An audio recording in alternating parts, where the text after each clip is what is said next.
संसार में सबसे श्रेष्ठ कौन? जो भजन करता है। भजन करने वालों में सबसे श्रेष्ठ कौन? श्रेष्ठ भजन करने वाला कौन माना जाता है? तो बोले सर्वभूतेषु यः पश्येत् भगवत भावमात्मनः भूतानि भगवत्यात्मन्येषु भागवतोत्तमः।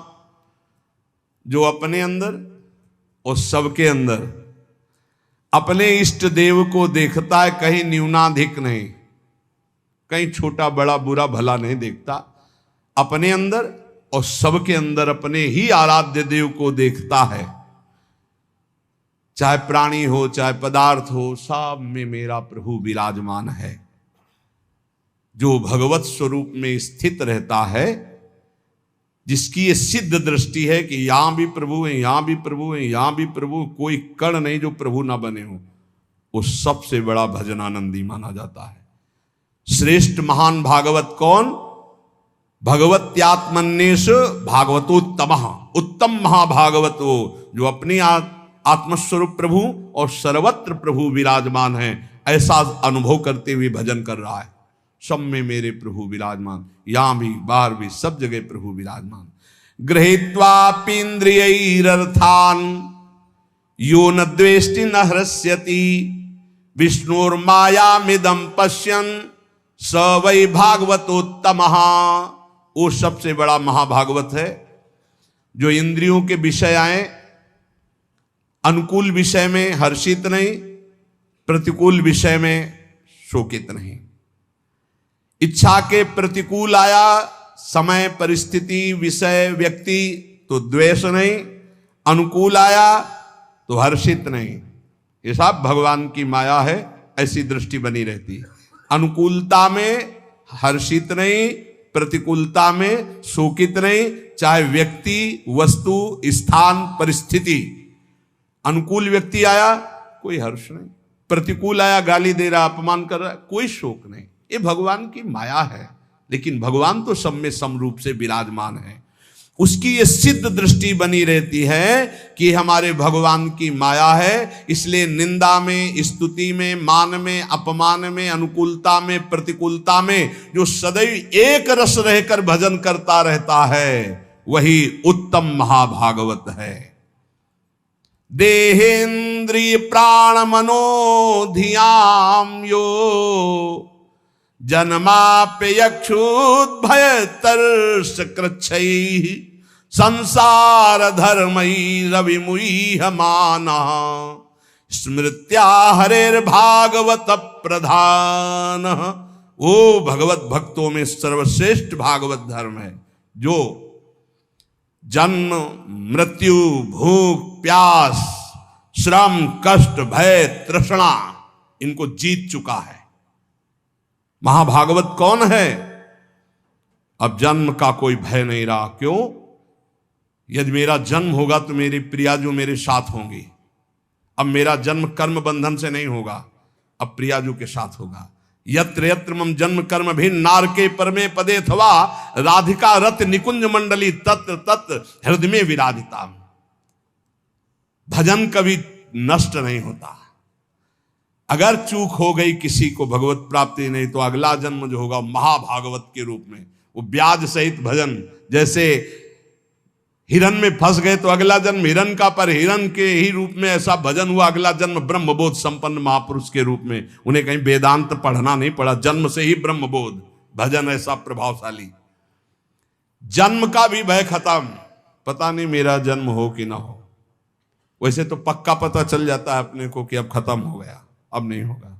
अपने को जब पेट छक जाता है तो दूसरे से प्रमाण नहीं होता। जाने मोरी छाती, अब हमारी जगह नहीं रह गई, भर गया पेट, पता चल जाता है। ऐसे अपने को पता चल जाता है जन्म होगा कि नहीं, खत्म खेल, पता चल जाता है। और मृत्यु का भी भय नहीं। जैसे विशाल हाथी गजराज के गले से फूलों की छोटी माला टूट के गिर जाए, उसे पता न चले, ऐसे भक्तों की मृत्यु होती है। जन्मत मरत दुसा दुख हो, ये भक्तों को ऐसा कष्ट नहीं होता। जो जन्म पर और मृत्यु पर विजय प्राप्त कर लिया है, और जो भूख और प्यास पर, भूख प्यास ये व्यथित करते हैं, ये प्राणों का धर्म है, मेरा नहीं। धैर्य पूर्वक जो सह लिया गया, ऐसे जीवन में बहुत समय आए, बहुत समय, एक दो दिन नहीं, बहुत समय आए। प्रायः सच्चे कहते हैं, शायद आपको विश्वास न हो, वृंदावन के सिवा मुझे कभी रसोई में बैठकर भोजन मिला हो ऐसा पूरे जीवन में कभी याद नहीं, कभी, कि ये ऐसे किसी गांव नगर में प्रवेश करके किसी रसोई में बैठना, गंगा का किनारा छोड़ना तो था ही नहीं। और काशी में तो घाट में ही किसी की रसोई में कि बाबा ऐसे बैठे हो गरम गरम बनता, कभी जीवन में नहीं ऐसा, कई कई दिन। पर उत्साह ऐसा बढ़ता, मुझे भगवत साक्षात्कार करना है, इस बात का उत्साह किसी बात से फर्क नहीं पड़ता था। कभी ऐसे नहीं कि ऐसे बिल्कुल शोकग्रस्त कि कई दिन भोजन नहीं मिला, तो नवीन उत्साह नहीं, जैसे भगवान रखते हैं, बहुत आनंदमय जीवन। और गंगा जी में हमने एक विशेषता पाई है, माँ गंगा का ऐसा जल है कि वो सब पुष्टता देता रहता है। कई कई दिन भोजन न मिलने पर भी शरीर हमारा कभी क्षीण नहीं हुआ, और एक दिव्यता रहती थी, एक पुष्टता रहती थी। कमंडल भर करके गंगा जल पिया तो ऐसा मानो माँ का दूध पिया हो, ऐसा बल उसमें रहता था। ये मतलब 10वें वर्ष का अनुभव है, 10वें वर्ष का अनुभव। जब लक्ष्य बन जाता है भगवत प्राप्ति तो भूख प्यास भी नहीं सताती। लेकिन यही भागवती कृपा का बल होता है, कोई फर्क नहीं पड़ता, क्योंकि अंतर में जो हमारा निरोग स्वभाव, निरोग विचार, निरोग अवस्था है, वो हमें बचाए हुए है। और अगर हम इस रोग में होते तो बहुत परेशान हो जाते, फिर कुछ नहीं होने वाला। भूख और प्यास ये केवल लक्ष्य के बल से सहा जाता है, लक्ष्य का। और फिर जब आनंद की अनुभूति होती तो इसकी कोई चिंता ही नहीं रहती। परीक्षित जी कह रहे हैं महाराज श्री सुखदेव जी से कि एक दिन की प्यास ने इतना विकल कर दिया था कि ब्रह्म ऋषि ने आंख नहीं खोला तो मरा हुआ सांप उनके गले में डाल दिया। और कई दिन हो गए हमने ना अन्न पाया है ना जल पिया, क्योंकि आमरण अनशन व्रत है। पर यह भूख प्यास मुझे बिल्कुल कष्ट नहीं दे रही, क्योंकि आपके श्रीमुख से निकली हुई कृष्ण कथा अमृत पान करके मेरा हृदय आनंदित हो रहा है। फिर श्रम, किसी भी तरह का कोई भी श्रम आपको परास्त न कर पाए। दिन भर आप लगे रहें पर आपको ऐसा महसूस ना हो कि बहुत थक गया। अगर यह महसूस होता है तो दो बातें नोट कर लेना, आप ब्रह्मचारी नहीं हैं और आपका लक्ष्य भगवत प्राप्ति नहीं है। दो बातें नोट कर लेना। अगर दो बातें हैं, भगवत प्राप्ति और ब्रह्मचर्य ठीक है, तो यह शब्द नहीं आ सकता कि बहुत थक गया। शरीर स्वस्थ होना चाहिए, अगर रोग ग्रसित हैं तो बात अलग है। और कष्ट, भारी से भारी पीड़ा के समय भी एक आनंद की गुफा है अंदर। भजनानंदी महात्मा उस आनंद की गुफा में वातानुकूलित कक्ष में रहता है, बाहर आग लगी लगने दो। कष्ट की भारी स्थिति में भी एक आनंद की स्थिति होती है, जिसमें बड़े बड़े गुरुजन विराजमान रहे। पूज्य महामहिम श्री गुरु अर्जुन देव जी महाराज, गुरु तेग बहादुर जी महाराज, श्री ठाकुर हरिदास जी, प्रहलाद जी, मीरा जी, नरसिंह मेहता जी, ये बड़े बड़े महापुरुष उसी गुफा में, आनंद गुफा में मस्त हैं। बाहर से आग लगाई जा रही, बाहर से कष्ट दिया जा रहा है, विष पिलाया जा रहा है, वो आनंद गुफा आपके अंदर भी है। उसका दरवाजा खोल लीजिए, वो दरवाजा खुलता है नाम जप से। जब पहले पाप नष्ट हो, ज्ञान प्रकाश हो, अंधकार हटे, तो ही आपको दरवाजा मिल जाएगा। सोई अंदर चले जाइए, अपने स्वरूप में आ जाइए, कोई भय नहीं। नैनम छिंदंत शस्त्राणि नैनम दहति पावका न चैनम क्लेदयन्त्यापो न शोषयति मारुता, ये आपका स्वरूप है, कोई कष्ट आपको छू नहीं सकता। और फिर भय, भय किस बात का? सर्वत्र मेरा प्रीतम है, तो भय किस बात का? और तृष्णा, ये बहुत खतरनाक डाइन है तृष्णा। भोगे हुए भोग को पुनः भोगने की चाहत का नाम तृष्णा, ये मारे है पूरे संसार को। भोग भोग के मरने लायक हो गए, फिर भी भोग। शरीर जन्म मृत्यु, भूख प्यास प्राणों का धर्म, श्रम कष्ट इंद्रिय मन का धर्म, भय बुद्धि का धर्म, तृष्णा गलत स्वभाव। तुम कहीं हो ही नहीं प्यारे, क्यों परेशान हो? हट इनसे, साक्षी बन, दृष्टा बन इनका। पर ये दृष्टा गुरु कृपा से ही बना जा सकता नहीं। दृष्टि और दृष्टा सब घसीट लेगी माया, बहुत विचित्र है। दृष्टा बने हुए भोग करोगे और कहोगे हम दृष्टा हैं, फिर नरक भी मिलेगा, तब भी बने रहना दृष्टा। जो पुरुष, देखो ध्यान दीजिए, जो खास बात है, संसार धर्मई रवि मुह्यमानः स्मृत्या हरेर भागवत प्रधाना। जो भगवान के नाम की स्मृति में इतना डूबा हुआ है कि इन सब का कोई प्रभाव उसे परास्त नहीं कर पाता, वही मां भागवत है। जन्म मृत्यु भूख प्यास श्रम कष्ट भय तृष्णा किसी का प्रभाव नहीं। राधा राधा राधा। न काम कर्म बीजानाम यस्य चेतसि संभवः वासुदेवैक निलयः स वै भागवतोत्तमः। जिसके मन में किसी भी नवीन भोग भोगने की इच्छा नहीं है, जो कर्म प्रवृत्ति उनके बीज वासनाओं का नाश कर चुका है, जो एकमात्र भगवान के चिंतन में निमग्न रहता है, वो महाभागवत है। किसी भी भोग अंदर खुद पूछो क्या चाहिए, जब कुछ उत्तर ना मिले, जाहे न चाहिए कबों कुछ नहीं, ना उत्तम ना धम न सत ना सत, शांत, कुछ नहीं चाहिए। ये कब होता है? भजनानंदी महात्मा भजन में तृप्त रहता है, उसे कोई चाह नहीं रहती।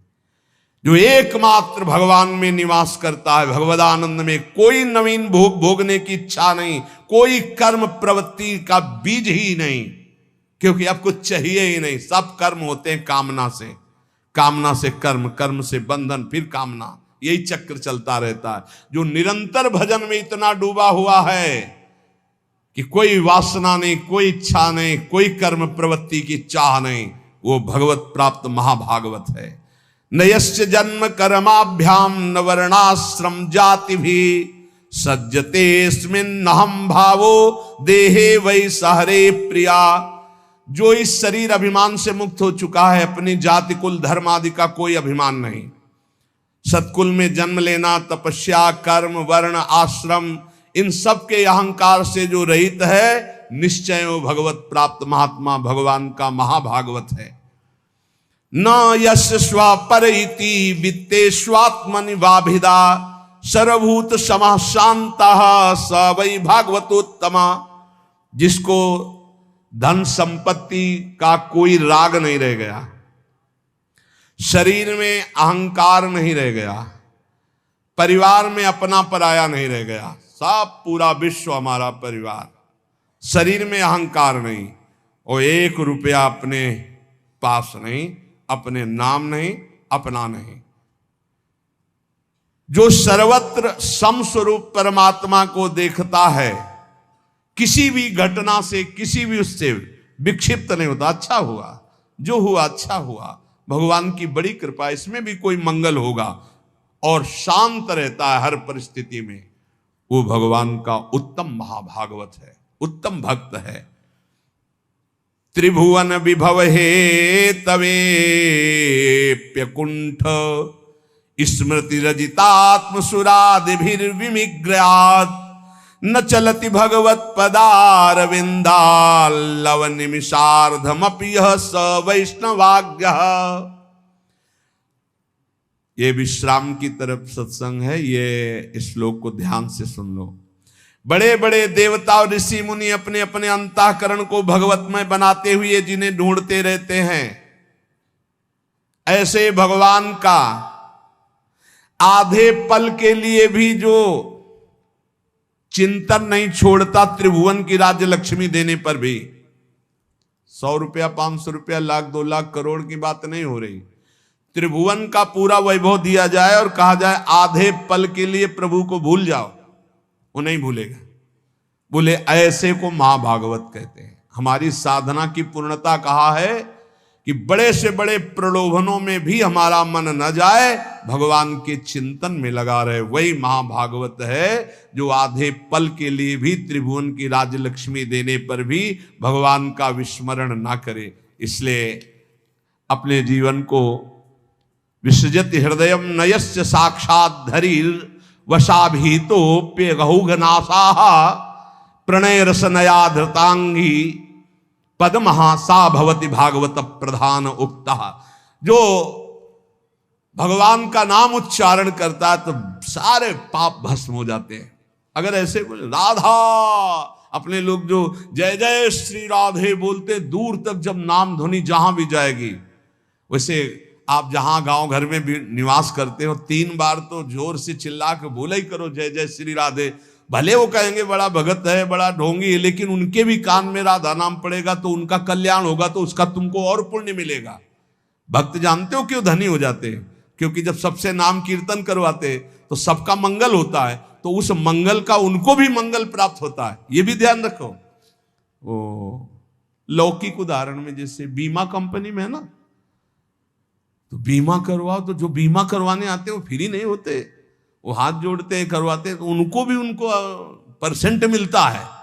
ऐसे ही इसमें भी है, इस कंपनी में भी आप जितने को नाम जपवाओगे उसका परसेंट आपको मिलेगा। ये करो, बहुत बढ़िया धंधा है। रुपया के लिए मत कर लो, मान सम्मान के लिए नहीं, अपने प्रभु को प्रसन्न करने। 5 लोगों से बुलवाया, ए भाई राधे राधे।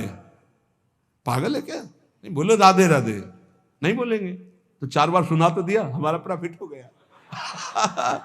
हमारा तू बोल लो, बोल हमारा काम हो गया। ये पक्का देखो ना, नित्यानंद महाप्रभु की खोपड़ी में मारा ना जगाई मदाई, हो गया ना उसका कल्याण जगाई मदाई। ये अपने को गाली भी कोई दे दे तो अपने को राधा नाम सुनाना है, वो हमारे को पीट भी दे तो हमको बचाव पक्ष में अपना करके निकल देना है। जब पीटे तो हर थप्पड़ में बोलो राधा राधा राधा, उसका कल्याण हो जाए, हे प्रभु इसका मंगल हो जाए। तो जानते हो ऐसा क्यों? क्योंकि उसी में प्रभु बैठे, वो मुस्कुरा देंगे, पहचान गया मुझे? हाँ प्रभु आपकी कृपा से आपको पहचान गया कि आप पीटने का, गाली देने का स्वांग करते हो, लेकिन वो मेरे आराध्य देव निहाल हो गए। कह रहे हैं विसृजति हृदयम नयस्य साक्षात, जो अपने प्रभु का कभी विस्मरण नहीं करता तो साक्षात हरि यहां प्रकाशित हो जाते हैं। जो अपने प्रेम से उनके चरण कमलों को बांध रखा है, ऐसे कोई महाभागवत कहते हैं। पूरे महाभागवत का सिद्धांत यह है, सर्वत्र अपने भगवान को देखना और भगवान की याद में डूबना, खुद स्मृति में रहना, दूसरों को याद दिलाना। देखो भक्तों का एक प्रभाव होता है, निकले तो चाहे कोई उपहास में कहे ए बाबा राधे राधे, निकला ना राधे राधे, ए बाबा जय श्री राम, ऐसे भले उपहास में भी बोले तो उसको भगवान की याद आएगी। भगवत भक्तों का ऐसा प्रभाव होता है। अपने सत्संगियों को चाहिए घर में कीर्तन करो, अपने घर वालों को 5 मिनट नाम जपना सिखाओ, अपने बच्चों को बैठा लो 5 मिनट नाम जप करवाओ, नहीं तो यही पिटाई करेंगे तुम्हारी जवान होके। इनको संस्कार दे रहे हो आधुनिक, और आधुनिकता में रजोगुण तमोगुण बढ़ता चला जाएगा, तो यही तुम्हारे सामने जब नशा पी के आएंगे तो तुम्हें गाली देंगे। इनको सिखाओ धर्म, इनको सिखाओ नाम जप करना, इनको अध्यात्म की बातें सुनाओ। ये अच्छे राष्ट्र भक्त, ये अच्छे मातृ पितृ भक्त, जिनके हृदय में भावना शुद्ध होती, वो सबका मंगल करते हैं। ये नाम का धंधा शुरू किया जाए, वैसे शुरू तो है ही, लेकिन आप लोग और सहयोग दो। 10 तुम नाम दिलाओ, 10 तुम नाम दिलाओ, तो 10 का तुमको और प्रॉफिट होगा, तो तुम्हारा भजन और बढ़ेगा और 10 का मंगल होगा। भले वो ना बोले तो नजदीक से निकले राधे राधे, वो ऐसे देख रहा है गुस्सा से मानो भस्म कर देगा। आप फिर बोलो राधे राधे, डरते हुए राधे राधे, उसका मंगल होगा। एक करके देखना, हम सही कह रहे, सही कह रहे, बहुत प्रॉफिट हो जाएगी, बहुत जल्दी धनी बन जाओगे। बस और लालसा ना हो, किसी का कुछ दिया हुआ स्वीकार मत करना, प्रणाम भी न स्वीकार करो। वो प्रणाम करे तो आप प्रणाम कर लो। किसी का पानी भी मत पीना, जिसको नाम सुनाओ पानी भी मत पियो उसका। फिर आप देख लेना, हमारी प्रार्थना मान ले। और एक आपको गुप्त बात, यदि कोई मरणासन में कहीं आस पड़ोस में कोई जीव जंतु या मनुष्य मर रहा हो, पशु भी मर रहा हो, तो आसपास गए, नजदीक जाके राधा राधा राधा उसके कान के समीप सुनाया, चल दिया, पक्का समझना इसकी बराबरी त्रिभुवन में कोई पुण्य नहीं है। मरणासन पुरुष को भगवान नाम सुना देना, इससे बड़ा कोई पुण्य नहीं। उस जीव का निश्चित मंगल हो जाएगा, क्योंकि अब वो मरने की स्थिति में जा रहा है, अब उससे कोई पाप होने वाला नहीं, और आपने नाम सुना दिया, उसको भगवत प्राप्ति होगी, तो आप पर विशेष भगवान की कृपा होगी, आप प्रियालाल के विशेष लाडले बन जाएंगे। इसलिए खुद नाम जप करें और औरों को नाम स्मरण कराएं।